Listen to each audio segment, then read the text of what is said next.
Welcome back, you filthy exiles. So I finally managed to get around to doing my Purifying Flame of Revelations leveling guide. Now, Revelations is a trans gem that drops from lab. You can get it from, once you complete your first lab. If you choose to farm it, that's great. You don't need to switch to it straight away, and I'll explain that throughout the leveling guide. That being said, the B-roll footage at the very start's a level 81 tree. So it's still got a lot of room to grow, significantly a lot of room to grow, but I just want to do a proof and test of concept. Now it does use an All's Uprising in that particular tree. Now that Uprising is a grace roll. Obviously from league start, you're not going to get that day one. That's going to be like 2 to 3 days in, and it is probably going to be around the 12 div mark. Some people will be like, that's ridiculous, you can't put that in the league start guide. Well, like day 3, it becomes easier to get currency, yes. And if you follow my delve farming strategies, it shouldn't be a major issue. But if it is a major issue for you, replica Dragon's Flight, charisma roll, or anoint on any amulet and or influenced amulets as well that drop from like T13 to T16 maps, more or less, you shouldn't have a problem with being able to basically supplement that amulet out. Otherwise, you could just drop the Grace Aura, no issue at all with that. It just means your defenses will slightly drop compared to what they are in the PoB there. So that's an easy workaround solution. Everything else in the build is pretty moderate. And we're talking like a tree that would be something you would meet in like the first 2 to 3 days. But the leveling tree, I've also included a level 71 scuff tree, which I managed to take up to like T7 to T10 maps as well. I'm pretty moderate to crap gear. But either way you shake it, the DPS on this build gets pretty good on the first day, and it's a pretty clean run to get through the campaign. Once you get to about Act 5 or 6, it just becomes easy mode. You should have a good time. Now, I replicated this run in an SSF scenario, so I used no leveling gear, no advantages, no anything. So it pretty much worked without any major issues. It basically works the same as Wave of Conviction at the end of the day. Is a lot more fun, in my opinion, and probably a little less janky. But anyway, let's get into the guide. So in this guide, we're going to talk about the impacts of the patch notes on Purifying Flame, why Revelations trans gem compared to the base gem, defense layers that I did put in the initial leveling tree, and why CI later down the track, mana sustain, delving limits, leveling. So we've got a bit of a leveling guide here, obviously. The level 81 tree explained, so I'll break down my level 81 PoB that you would have seen in the B-roll, when you should switch to Chaos Inoculation, and what should you do if you don't like this build, because I understand that this may not be your playstyle. You might want to try it and you go, hey, this is rubbish. So what can you do beyond that point? So we'll talk about that as well. Anyway, let's get into the guide. Okay, so the only real change is the mapping of Molten Shell to mouse button 1. Simple solution, attach it to an automation support gem that comes into the league and or custom damage taken. Eventually we're going to switch this to CI anyway, so custom damage taken is fine. And yeah, that's all there is really impact wise from the patch notes. Otherwise, no changes to the gem, no changes to really anything else. The only thing that you'll also notice is in the endgame variant of the tree, it does use Ralakesh. Ralakesh had a 30% reduction in movement speed. But aside from that, at the very end game, no other changes I can note. Okay, so the reason why Purifying Flame Revelations is better for this build than Purifying Flame itself is simply around the change to Shockwave. So if you have a look, there's a difference in Shockwave deals 25% less damage in the original Purifying Flame gem versus Shockwave deals 90% more damage in the trans gem. And on top of that, the percentage of that shockwave, so 20% on that gem, reaches another 20% shockwave damage, which gets to 110% damage. This scales with Ignite, and so when you shockwave from that initial hit, you basically do a 110% increased damage, which is a drastic damage increase over the top of the base gem. Now, the only problem with this, and something that I'm still in the process of trying to get my head around, is, and I think from reading some of the information around the gem itself, is it means you don't want to directly hit bosses with your Purifying Flame. You actually want to hit near the boss outside of the initial radius where you shoot, and then basically hit them with the shockwave, because the shockwave is going to be what's dealing heavy damage. That being said, in every scenario, the base hit still does a huge amount of damage, but it just means like you can like off-target enemies and do tons of damage. It's a bit janky that way, but it works as far as my understanding goes and from testing it. and it should do pretty amicable damage at the end of the day. Okay, defensive layers. So in the initial HP variant of the tree, which is basically what I've shown to date, I haven't shown a CI variant yet because I'm going to make that build during the league. So we're focusing on spell suppression. In this case, level 81 tree gets to around 79% spell suppression, which is pretty good. And what that does is it reduces 50% of the inbound spell damage coming in, so it makes it quite strong against spells, as opposed to something like spell block. So the other thing it has is a high amount of armor, so nearly 31,000 armor buffed in the level 81 tree, as well as around 9,000 evasion rating, which gets you about 52% chance to evade, with about 90% physical damage reduction, which is what you saw on the B-roll. It could roll T16s pretty easily. It's very defensive. And on top of that, it gets to around 965 energy life regeneration per second.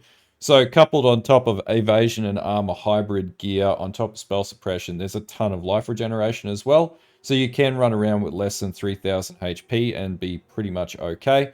That being said, like, that's going to drop off when you go and try and fight harder bosses or pinnacle bosses and stuff like that.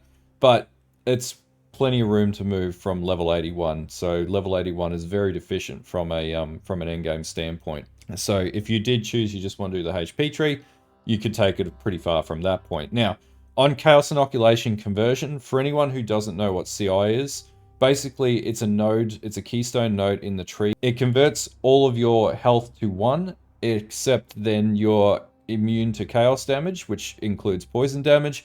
And the way that you then stack it is you stack energy shields. So you use something like Discipline, which gives you a huge buff to energy shield, and then all your gear needs to be energy shield based. That's why I generally use Incandescent Heart in most of my builds, because it gives you a good amount of armor and a really good amount of energy shield. Now, beyond that point, to make CI more viable, you'll need an Aegis Aurora. The reason why the shield is excellent for CI builds is because you're stacking armor on this particular CI build, and so that means every time you get hit, and we'll be rolling into max block glancing blows with Aegis Aurora, you essentially regenerate 2% of your armor gained back as energy shield on block, which is innumerably highly defensive and one of arguably the best defense stats in the entire game. I pretty much roll this every single league. It works really well in Delve. The only caveats around this defense layer is you need to have your resistances max capped, otherwise your energy shield's going to get chewed up really badly. And if your armor's too low, you have a massive problem as well. But the other thing that you can roll on it, if you've got the right stats, is Divine Shield, which mitigates another 3% of physical damage and regenerates that back as energy shield. And then your flat energy shield regeneration, you need to have Zealot's Oath as well, which converts your life regeneration into energy shield regeneration. Ultimately, one of the best defensive stats in the game, really easy to scale, and really you only need one item to do it effectively, though that item will cost a couple of div at the start of the league, so that's why I'm not recommending you jump straight into it, though I probably will, but CI is definitely where this build needs to go in the end. Now, what happens to your energy shield if you can no longer run Eldritch Battery, and we'll talk about that soon. Well, this build has enough regeneration, especially off the fact that Elementalist has Mastermind of Discord, which means the exposure that you apply gives you an increase to mana regeneration. So mana regeneration and cast cost doesn't really bode as a major issue for this build at all. Elementalist is perfectly equipped to compensate for that.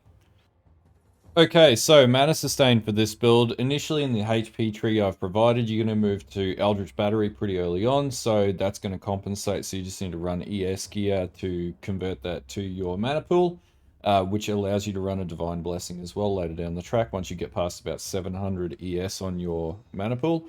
And then in the late game, because we're running Mastermind of Discord in the Elementalist Ascendancy, this will then piggyback off the back of the exposure that you roll onto your gloves, and then Convergence as well. And essentially that will provide more than sufficient mana regeneration to sustain casting. Okay, so obviously we have to talk about Delve here. So on the level 81 tree, now given I did have Grace with Uprising, even without that, you should be able to reach between 150 to 250 depth. Now, beyond that point in late game, once you get your CI conversion, you should be able to push beyond 600. I'm not sure how far past 600, but I'd say 600 to 900 would be a safe zone. They will start to struggle with Crystal Kings and whatnot beyond 600 because dot is not natively great on those bosses. Though if my Black Flame variation of the build does work out, then essentially you should be able to rip through pretty much bosses really easily with 15 stacks of Wither and running Chaos damage as well from Black Flame. So it should be pretty sustainable for a reasonable level of depth in Delve. It's about the depth that your Detonate Dead builds can reach, more or less. So for the purposes of this guide, I've actually given you a early leveling tree or a leveling tree in the description below. So first of all, it'll take you to level 15. So we'll be able to see how to progress this beyond this point. And then we go up to level 38. This will then pull in the different nodes that you'll need to take beyond this point with a target point of Eldritch Battery, and you want to get up to Heart of the Flame as well as Searing Heat. So by level 38, you should be pretty sustainable, and this is pretty early on in the game, just after Act 3 to 4. And then beyond that, level 55. So beyond that, how to progress it further. So we start taking we start moving down into like Snowforged and Written in Blood. And then beyond that point, we start sort of moving out here just a little bit. And then we go up to level 73 early mapping, and this brings us up to Holy Fire, Sovereignty, and starts to touch down into our spell suppression nodes as well, down in these points here. So this is the early leveling tree, and we'll talk about the level 81 tree after this point, but let's talk about leveling this up through the axe and the campaign too. The other thing with this tree is I haven't done skill tuning as well. I should also note I've also included my level 71 run tree that I did a scuffed gear run on too, in case in the previous tree you get a bit upset with the fact that it does have like a 6-link in there. So what I've actually done is put it on a 4-link setup and then retuned everything again for you. So basically everything should work pretty kosher and make a lot of sense. The other thing is all my gems in this tree are underleveled and assuming that you've only just hit level 71. And so yeah, and the other thing is all the gear was actual gear that dropped in the campaign run too, so no pre-crafted gear or anything like that I put into the previous leveling PoB. So this is actually running a dry run, and we got to about 376,000 DPS, which you could achieve by the end of the first day, or even like midway through the first day, depending on how hard you go at the campaign leveling process. So I'll include this PoB as well. So there's enough reference points in there for you to basically pull from. The other thing too is this is assuming Bastion of Elements for increased defense. If we did switch to Shaper of Storms, the damage would go up. So that's also something that I've included in here too. Okay, so starting in Act 1, you're going to choose Rolling Magma plus Combustion plus Arcane Surge once you can get a 3-link setup up and running.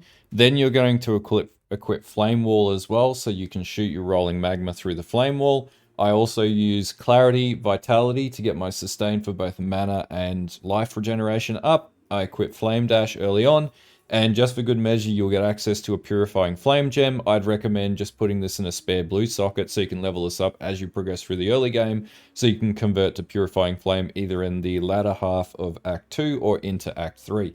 So from Act 2, once you get to about level 12 or access to level 12 skill gems in Act 2, you'll get access to Wave of Conviction.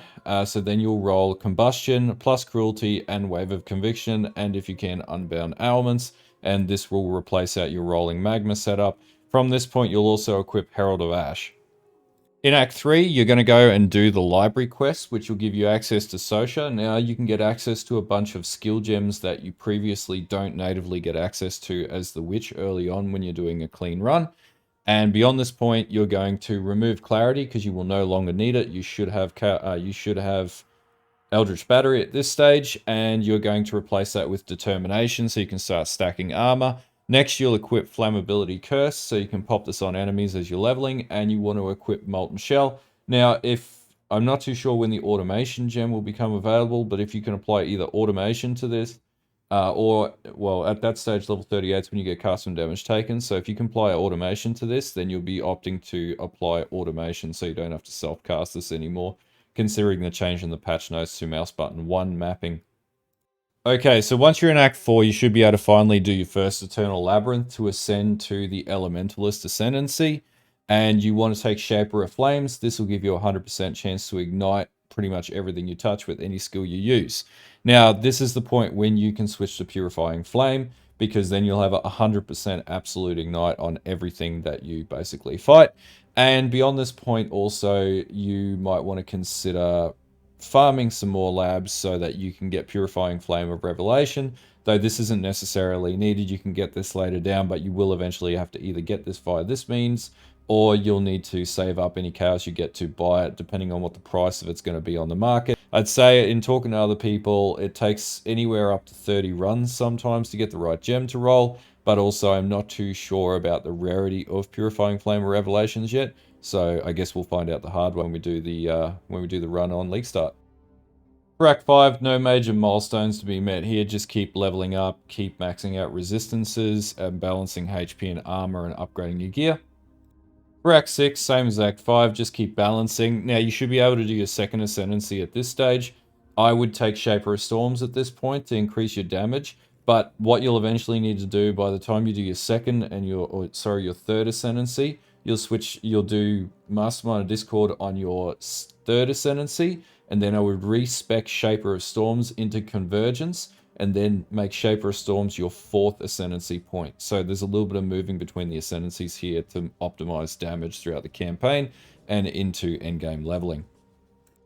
Okay, Act 7, just keep balancing. Always continually balance your gear, always continually balance resistances. By about Act 8, you should be able to do your next Ascendancy, and in this case, I would be going Mastermind of Discord as I mentioned, and then I would respec and take Convergence, so respec out of Shaper of Storms and take Convergence. This is going to increase your damage against bosses for the remainder of your campaign run. By about Act 9, if you're not level 65, that's by the end of Act 9, then you want to go into Blood Aqueduct and you want to farm up to level 65. Just try and pull your level up. You could try and progress ahead, but you're going to feel that your damage is going to drop off and your survivability is going to drop off before you get into Act 10.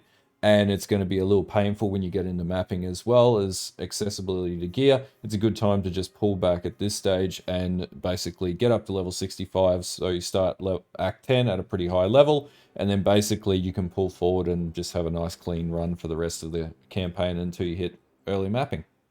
Okay, so by Act 10, you simply just want to focus on maxing out resistances and defenses, and we'll be moving into the early mapping trees and the level 71 to 81 trees after this point. So basically you just want to finish up the campaign and then you basically get into early mapping.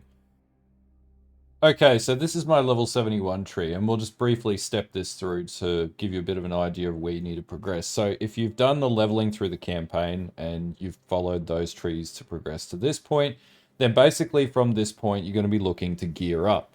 So with any League starter, you need to get some better gear as you level up, and so the first upgrades that you're going to go for are Obliteration 1 and Eye of Malice. Like, the reason why these are good, Obliteration 1 was like less than like 2-3C on League Start last league in the first day. Eye of Malice was like 2C to 3C, right? So uniques in a League Starter are practical if they're easily accessible uniques. In this case, and I'll pull up the poe.ninja pricing margins, basically that evidence is easy to obtain. Now, gearing-wise here, this is just running crap that literally dropped as I was playing throughout the campaign. So even down to Crusader gloves, like, you know, I had a couple of crafting mats roll, so I was able to get fire exposure on my gloves, for example. Nothing here is min-maxed at all. There's no like cluster jewels or anything, and we get to like 361k essentially effective combined dot from Shockwave, and then the initial hit 171k. So this is pretty obtainable on a League Start scenario. Effective hit pool is pretty low, but that's something that we continue to progress with better gearing. This is still like very early days. Basically, like you stepped out of the shower and you've got nothing on sort of level of build gearing at this point. And then configuration wise, like just to know, this is Guardian Pinnacle damage. It has endurance charges in it, but we could remove that even. We don't need endurance charges. Consecrated Ground, you know what, let's remove that too, just for good measure. Convergence you're going to have because you have your Ascendancy at this stage. So this was assuming Heart of Destruction, and this applies when you hit a boss. Enemies are branded because we have Arcanist brand in this setup. Burning and Ignited enemies with Shock, we have Shaper of Storms. That's basically doing that. 25% shock, so it's not overinflated. 25% is pretty reasonable. And enemies are exposed to fire because we have exposure on our gloves. with pinnacle damage. That's it. Nothing more complicated, and we get to a pretty good amount of DPS because Purifying Flame scales really, really well, which is why I want to play this on League Start. From a skill standpoint, in this tree, like we have Revelations, but this is on a 4-link setup, and they're not leveled up. So level 19, Purifying Flame. 20% you can get from doing your labs, so if you're not switching out gems, then you can get the percentages on your gem from doing lab, which is easy enough. So, like, this is even assuming a 4-link setup, not 6-link, not 5-link. We're not that far down the pipe yet. And then beyond that, you know, shield charge setup, malevolence with divine blessing, which, as you can see, there's no error. And I've already updated this to 3.24 PoB as well. So this is as it's going to be in the next league. There was literally no change to the skill, but there'll be a link to this PoB in the description below. So you can have a look through to see what exactly I've done. But anyway, let's talk through to the level 81 PoB, which is where we go from this point to. Okay, so for the level 81 PoB, which is where I got the character to, we managed to get to about 924.8 thousand dot on the Shockwave for Purifying Flame with the initial hit at about 440,000. And that was doing T16 maps. Like, pretty okay. And so where we got to, basically, same obliteration one. We had a better shield with more regeneration rate. IML is still the same. Definitely better chest armor, significantly better. And we had a 6-link on this setup with gloves, so way better gloves. Relicash I had on it as well, so we're going to lose the 30% movement speed on this, but that should be fine. All's Uprising, this may not be the most viable item. Literally just remove Grace and remove All's Uprising and substitute it out for anything else. Problem solved. Ming's Heart is actually quite good, and this isn't really a highly expensive ring because it is a pretty common drop pool item, but this does buff up our DPS pretty significantly. Miracle's Turn, this ring here is really modest, like it's just got strength on it basically, and Immortal Flesh is like a 2 to 3C item tops. So you can get that pretty early on as well. Again, no cluster jewels, no nothing, no min-max, nothing. We're doing T16 maps with this. So, and our T16 maps as well. Not as efficiently as I'd like, but it still does it really well. Now, skill setups, this is obviously using a 6-link, but nothing here is level 20. And only 120% here. And then basically we have Grace, yes. Malevolence on a Divine Blessing setup, but we have like 1300 ES, so we can afford to roll that anyway. Arcanist Brain with Flame Surge and Flammability, and then a few auras here. Purity of Elements as well, got around our elemental resistances and ailments. That being said, like again, like nothing crazy or overtly expensive, literally, like it's just the All's Uprising that could be problematic for some people, and I don't even have a Charisma Anoint on this anyway, so you could compensate for mana reservation efficiency pretty easily beyond this point. But yeah, this was doing everything in the video footage that you saw at the very start of the league. At the very start of the video, so I'll put a link to this in the description. Now, configurations as well, because we've got Relicash, all these are ticked on. Onslaught, because we have a Silver Flask. Consecrated Ground, yes, we have that, because I'm pretty sure we have... No, we shouldn't have Consecrated... Actually, no, we have Consecrated Ground, because we're running Purity of Flame, and that applies Consecrated Ground, because that's part of the skill. Have you been hit recently? Yes, Convergence from our Ascendancy. And then Burning Ignited, shocked enemies at 25% with fire exposure. And then we also have Guardian and Pinnacle damage with everything else ticked on. Literally nothing else mucked around with here. So yeah, and we have like 45,000 effective hit pool with this setup, which, to give you an idea, like this was doing pretty well in that footage and easily carving through the game. It can progress significantly further from this point. But there's like, aside from the one amulet, which can be easily subbed out, it's pretty much all achievable, and so this will be in the PoB description below. So let's talk about the endgame tree a little bit. Okay, so this is the CI tree. So there is a HP variant of the tree, but CI is pretty much where I'm going to everyone should move towards. So number one, you'll notice 338,000 effective hit pool, 15.5 million ignite dot off the Shockwave, right? And we have no errors in this tree too. Bear in mind, this is a level 98 tree. This is where you're going to then progress from the first, like, progression tree to level 71 to level 81. And then you can either choose to go HP, and I've got a tree for that. That's going to be in the mid to end game trees, which is vastly lower in DPS, or you can progress to this, which will get you to 15.5 mil. Now, the biggest thing here is obviously cluster jewels have been added into this build, and also Master of Fire, which is a very significant amount of DPS. And then obviously we've also got Thread of Hope, which gets us Glancing Blows and Divine Shield if we wanted to, but I haven't got it ticked on in this tree. And we've also switched our gear out pretty significantly here. Like you can see, we've got Aegis Aurora, Incandescent Heart with Implicit Corrupts, Replica Dragon's Fang, so we got rid of the All's Uprising, Ralakesh, Polaric Devastation, Replica Emberwake. Bearing in mind the trees that I've provided, the rings, not optimized at all. Like, just not optimized. Then we're running like Bottle Faith, Taste of Hate, and then I'll let you guys go through this. I'm not going to talk through this in detail because this isn't a build guide for endgame builds. This is a League Starter guide. I just wanted to flag this to your attention. And so we also have things like Natural Affinity, Forbidden Flesh. So we should be able to delve pretty consistently off this. Even if we didn't have block for whatever reason, we wouldn't have block. I don't know why. We still would have 147,000 effective hit pool. So this is a pretty good PoB, to be honest with you.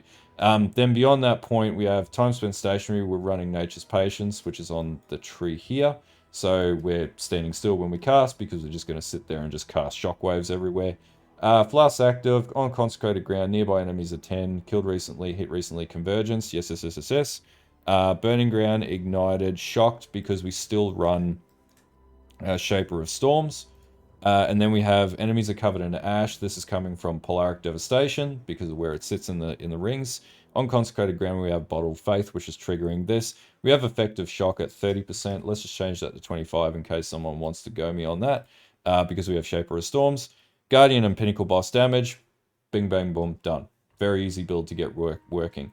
Now, skills-wise, yep, we've basically got the setup with BIS because this is assuming BIS, so we'll take that down a notch too, just in case people are concerned about there being a level 6 gem in there. So yeah, this is like amped up to the 9s. Now I've already done a video on my Blackflame conversion, and so I won't go into detail of this tree, but this tree I'll also provide in the description below, and basically this is just changing the cluster jewels here and here. And also on the skills, I've retuned things so that we have wither totems as well. So we do 15 stacks of wither. And then beyond that point, we're running Ming's Heart and Black Flame. That's basically the only real difference with this build. That's it. Like, that's the only real big change. So we're doing Chaos Dot instead of Fire Dot. And then the other thing we have is Unspeakable Gifts, which means everything explodes as well, which is mainly the reason why I want to play it, because that is really amusing to watch. But yeah, that's basically it for where we get to with the CI trees. Okay, so generally people will ask me, when do I switch to CI? So generally you want to do this when you have an Aegis Aurora. And I don't know what the price of this is going to be at League Start. This can significantly vary. It can be cheap on League Start. It can be expensive on League Start. Just depends on how many people are playing builds with this particular shield. The other thing you need to consider when you're also switching to Chaos Inoculation is how much flat ES you have, as well as essentially whether or not you're max capped on resistances. The problem with CI builds is they get absolutely chewed up by things like Ignite Dot, so you'll need to keep that in mind. If you can get Ignite immunity, that's going to be the preference, but you will need to have a bit of currency stashed up, which is why I've provided trees that can get to T16 with health bases and or farm beyond T16 on a health basis, just so you have the opportunity to do that. Okay, so what if this build isn't for you? Well, in the case that that may or may not happen, I'm also going to provide links down to Blackflame, Detonate Dead Elementalist, Wave of Conviction Elementalist below as well, and you could also look at Detonate Dead. This should work fine with this setup. Now, beyond this point, you could also go with like Flame Blast or even an at-series rule sort of build, something of that nature as well. That should all scale with this type of configuration and tree. It's a pretty generic archetype for Ignite, so if you can think it up, it'll probably work. You could probably even get Rolling Magma to work with it as well, with a bit of adjustment too. So there's a few different directions you can go if this build isn't for you at the end of the day. Okay, so hopefully I've provided enough information around this build to give you a leg up if you want to try something different. Now, I will say this isn't like the fastest build you'll play in a League Start scenario, and there's definitely a little bit of a climb in the first day. To answer the question around Ubers, I think it's a crazy question to ask if a league starter can do Ubers straight away, especially when Ubers are a skill check. And even if you had a build that you could somehow fund on day one to do Ubers, probably the people asking can it do Ubers are probably not going to be able to do Ubers. That's just as simple as that. And I know it's not the comment that people want to hear, but a league start build is designed to get you to T16s stably so that you can consistently farm the currency to either progress that build further beyond that point because you've met your completion targets, or to currency farm up enough to be able to get a second build running that can do the targeted content that you want to play. And I'll just make that comment openly. That's the way that I view league starters. That may not be the same approach that others have. That's my approach to league starters. That's why I like to build balanced starter builds and heavily interrogate the living daylights out of them to make sure that before I communicate it to other people, it can be played by other people and not just myself. Anyway, if you like this type of video, don't forget to like and sub to the channel. Don't forget to follow the Twitch and the X and any other socials I've got down there. And there'll be plenty more videos coming out. If you've got questions, post up in the description, the comments, and all the links that you will need for these builds, all the trees, everything will be provided in the description, and they'll all be updated to the 3.24 patch as well, which has come out, so the JSOD's been updated into Path of Building at this stage. So pretty much have at. Anyway, until next time, have a good one, and I'll see you guys later.